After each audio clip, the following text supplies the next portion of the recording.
Hi, today we're going to start into our study of kinetics. First of all, what is kinetics? Basically, it's a study of the rates of reactions, how fast or how slow something goes. This is really important because different reactions occur at different speeds. For example, if you expose pure sodium metal to air, you can see it oxidizing, reacting with oxygen almost immediately. But if you expose pure iron to air, it takes a long time to oxidize, what we call rusting. And that's good because if we built a car and it got oxidized as fast as sodium did, it would rust before it could get used, and that would really stink. So before we really dive into reaction rates, there are a few housekeeping items I want to talk about. First of all, let's talk units.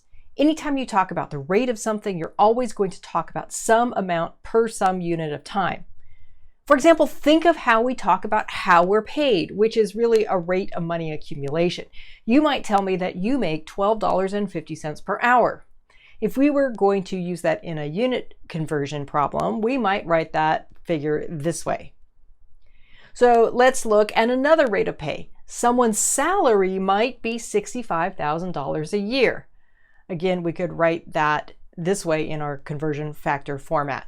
So either way you write it, this is also talking about how many dollars you accumulate, but it's also doing it over a very different unit of time. 65,000 bucks a year is very different from 65,000 bucks an hour. So always remember that your units are important.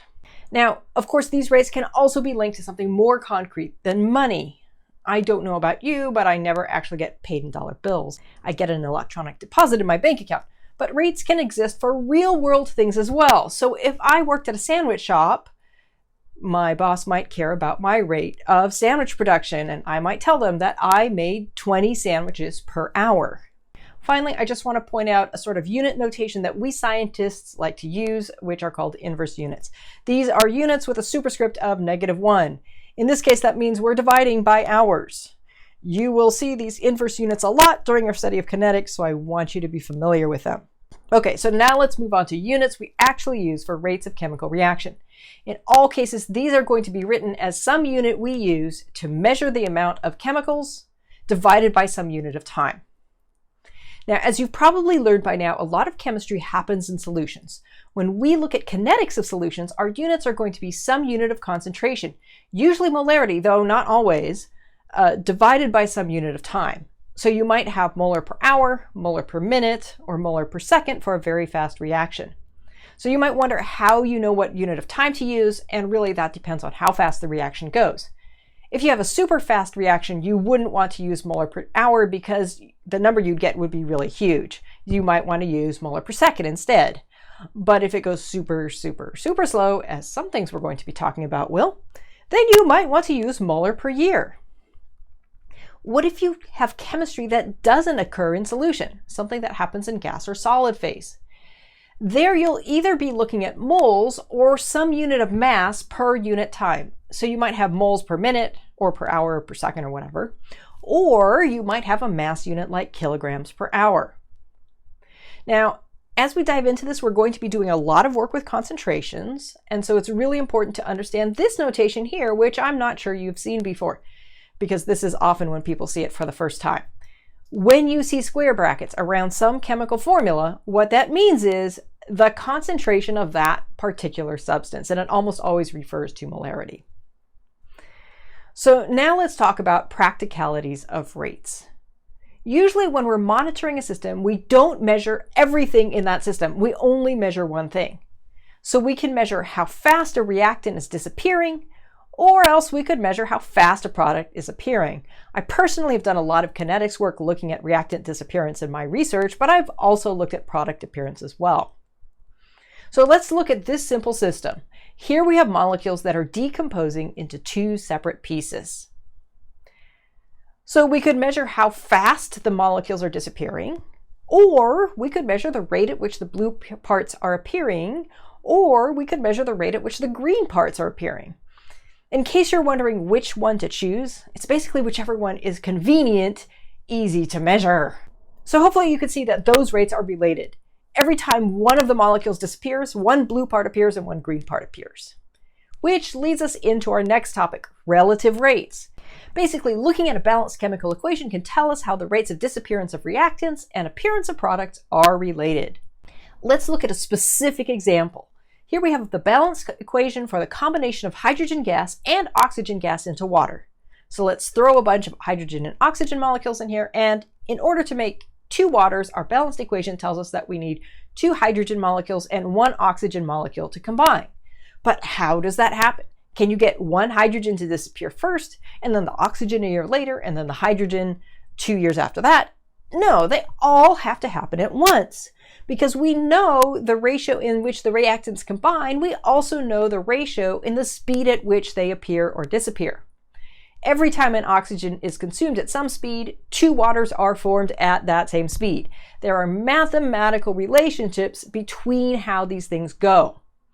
So we're going to be using pre-calc sorts of notation here, but I'll explain this in case you haven't had pre-calc. Delta means change in, and in this case, we're looking at the oxygen concentrations. So we have the change in oxygen concentration. And then in the denominator, we have the change in time. So we have the change in oxygen concentration over time. And we can plug hard numbers into that. We might say, how much has the oxygen concentration changed? By 1 molar. And how much time did it take to make that change? 1 second. So 1 molar divided by 1 second gives us 1 molar per second. Based on our balanced chemical reaction, we know that we will use up twice as much hydrogen in the same amount of time. So our change there will be 2 molar per second.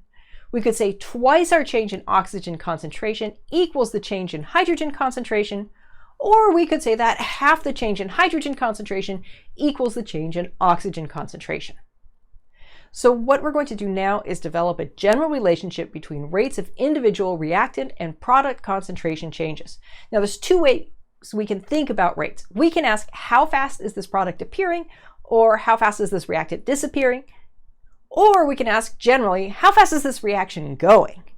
Since all of the reactants and products may have different coefficients in the balanced reaction, we could end up with a bunch of different rates.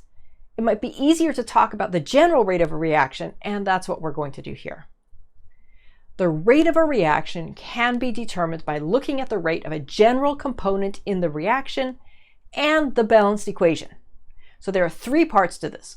First of all, you're going to put a sign in front of it. It will be negative if the component you're using to generate the rate law is a reactant, because reactants get used up. The sign will be positive if you're talking about products, because those are appearing.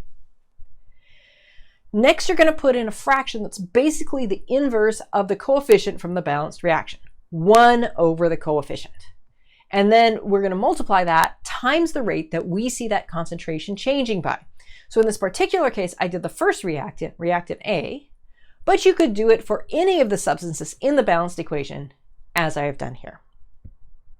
So anytime we have a problem in which we're trying to figure out how rates of reactants and products are related, we'll first write the generic relationship using the balanced equation, then pick which terms of the balanced equation apply to our problem.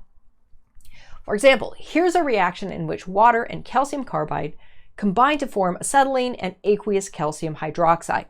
We can use the coefficients in the balanced reaction to develop the generic relationship between the rates.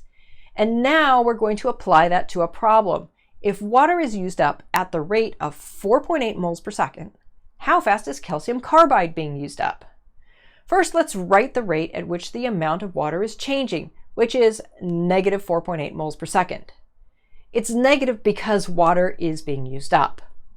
Now we need to pick the appropriate terms from the generic relationship, which in this case are the water and calcium carbide terms.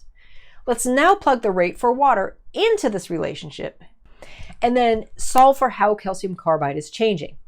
If you do the math, you see that calcium carbide is changing at a rate of negative 2.4 moles per second. Again, as a reactant, it's being used up, so we have that negative number. And we see that it's not being used up as fast as water because we need more water than calcium carbide to make this reaction run. That's what the balanced equation tells us. Let's now look at the same reaction, but in this case, we're going to look at a product, acetylene. We have the same rate of change for water, and now we're going to pick the water and acetylene terms from our generic relationship. Plug in the rate for water and solve for the change in acetylene over time. And what we see is that the acetylene is changing at a rate of positive 2.4 moles per second. It's a product, so it's being produced. We're getting more over time, which is why it's positive. Anyway, that's a pretty brief introduction to kinetics. It is also a very impractical approach to kinetics because kinetics is really done as an experimental science, which I hope you see if you get to play with kinetics in lab to try and determine rates of reaction. In our next video, we're going to do a little more theory to explain why some things affect how fast a reaction goes, but after that, we get to look at what to do with experimental data and how fast reactants get used up. I hope this was helpful, and I will see you again soon.